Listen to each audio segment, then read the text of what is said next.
April 3. So, ito, may bago tayong creation sa GCafe Yummy Bites.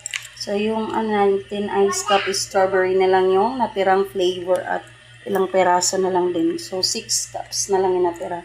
So, ito yung bago nating creation ngayon. Itong ice candy na made of milkshake. So, 5 piso lang to, pero masarap pa din siya. So, ayan yung bago kong gawa ngayon yung ice candy na mango flavor pa kasi wala na tayong mapaglagay. So, yung natira sa aking graham bar ay cheesecake at isang perasong na lang, big bites na cookies and cream.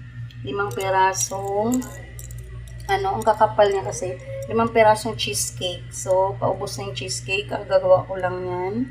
So, 2 perasong big bites na. So, wala nang mini bites, ubos na.